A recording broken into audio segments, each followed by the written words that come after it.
সালামু আলাইকুম। BNP chairperson Begum Khaleda জিয়ার শারীরিক অবস্থা খুব বেশি ভালো না। লন্ডনে নেওয়ার সর্বোচ্চ চেষ্টা চলছে, যেহেতু জনাব তারেক রহমান তিনি দেশে আসবেন না বোঝাই যাচ্ছে। আর তিনি যেই সময়টাতে আসবে ওই সময়টা পর্যন্ত একটা লম্বা চূড়া অপেক্ষা করতে হবে। তো হায়াত মতুর তো গ্যারান্টি নাই, সেজন্য পরিবার থেকে যতটুকু বলা হয়েছে যে ওনাকে লন্ডন নেওয়ার জন্য চেষ্টা করা হচ্ছে। যদি ডাক্তাররা গ্রিন সিগন্যাল দেন ওনাকে লন্ডন নিয়ে যাবেন। এখন অনেকের মধ্যেই এই ওনার অসুস্থতা নিয়ে বেশ কিছু প্রশ্ন তৈরি হয়েছে।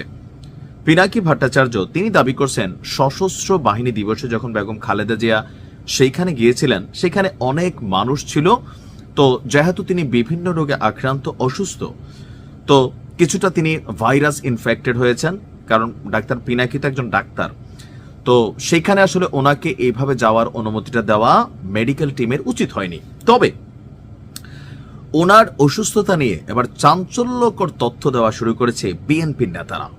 আর ঘুরে ফিরে অনেকটা পলিটিক্যাল বক্তব্যই, যে থাকে না যে বাংলাদেশে যাই ঘটুক কোনো না কোনো যে ভূমিকম্প শেখ হাসিনার কারণে হয়েছে, আবার বেগম খালেদা জিয়ার এই অসুস্থতার পেছনে গতকালকে থেকে বিএনপির প্রথম সারির নেতারা তারা এক চাঞ্চল্যকর দাবি করেছেন।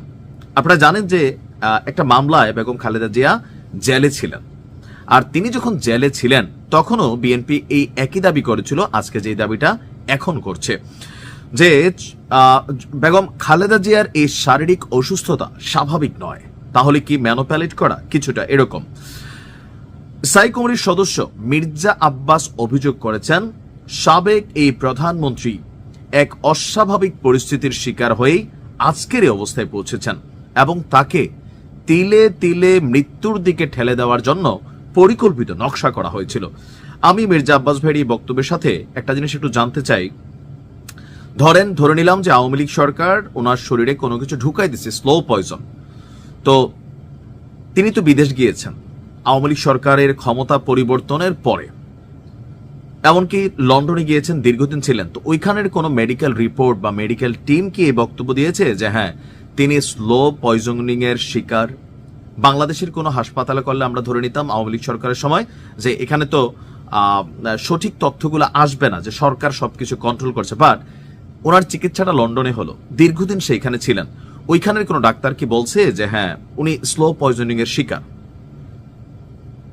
এই কথাটা আমরা জানতে চাই। যদি বলে তাহলে বোঝা গেল যে যথেষ্ট প্রমাণ নিয়ে। আর নয়তো মানুষ মনে করবে কি জানেন, এই বক্তব্যটা আপনারা খালেদা জিয়ার অসুস্থতার মাধ্যমে আরেকটা রাজনৈতিক বক্তব্য দিচ্ছেন।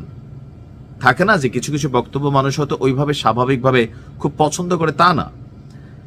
যদি স্লো পয়জনিং এর ইস্যু হয়ে থাকে, যেটা দাবি করা হচ্ছে, সেটার সপক্ষে একটা মিনিমাম লেভেলে যুক্তি থাকা দরকার। কারাগারে থাকাকালীন ওনার নিরাপত্তা এবং স্বাস্থ্য ঝুঁকি নিয়ে বেশ কয়েকবার বিএনপির এই নেতারা দাবি তুলেছিল। তিনি বলেছিলেন যে আমি সবসময় কারা কর্মকর্তাদের বিষয়ে সতর্ক থেকেছি, কারণ কারাগারে স্লো পয়জন দেওয়া হয় বলে ধারণা করা হয়েছিল।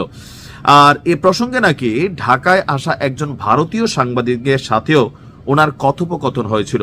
ওই সাংবাদিক ওনাকে বলেছিলেন আপনারা কি নিয়ে লাফালাফি করছেন, উনি তো আর 2 বছরও বাঁচবেন না। তো মির্জা আব্বাস অবাক হয়ে কারণ জানতে চাইলে ওই ভারতীয় সাংবাদিক বলেছিল ওভাবে ডিজাইন করা আছে, অর্থাৎ এমন ভাবে নকশা করা আছে যেন তিনি ধীরে ধীরে তিলে তিলে মৃত্যুবরণ করেন। খুবই ভয়াবহ অভিযোগ। তবে এটা কি শুধুমাত্র রাজনৈতিক অভিযোগ, নাকি আসলে এই ঘটনার পেছনে সত্যতা আছে? যেহেতু মেডিকেল সায়েন্স অনেক দূর এগিয়ে গেছে, খালেদা জিয়ার লন্ডনে যাওয়ার পরে যেখানে চিকিৎসা হয়েছে সেই চিকিৎসার একটা রিপোর্ট জাতির সামনে প্রকাশ করা হোক। যদি এই ধরনের কোনো ঘটনা করে থাকে আওয়ামী লীগ, অবশ্যই এটার বিপক্ষে মানুষ দাঁড়াবে, এটার পক্ষে আওয়াজ তুলবে। এখন ধরেন থাকে না যেটা কি পলিটিক্যাল কথা নাকি অরিজিনালি। বয়স হয়েছে ওনার, বিভিন্ন রোগে, এ পর্যন্ত ওনার সম্পর্কে যতটুকু দেখলাম বিএনপির যে মিডিয়া সেল মানে ডাক্তারদের টিম বা ওনার পুত্রবধূ জনাব কি বলা হয় যে ওনার তারেক রহমানের স্ত্রী যিনি আছেন জুবাইদা, তো তিনিও কিন্তু এরকম স্লো পয়জনিং এর কথা বলেন নাই, তিনি নিজেও ডাক্তার। এখন পলিটিক্যালি অনেক বক্তব্য আসে, আবার সত্য তো থাকে। তবে এরকম বক্তব্য মানুষের মধ্যে বিভ্রান্তিও ছড়ায়, অনেক সময় এটা নেগেটিভও হয় আবার পজিটিভও হয়। নিশ্চয়ই আপনারা বোঝেন, রাজনীতি করেন, যে কখন কোন কথাটা বলা দরকার। ভালো থাকুন।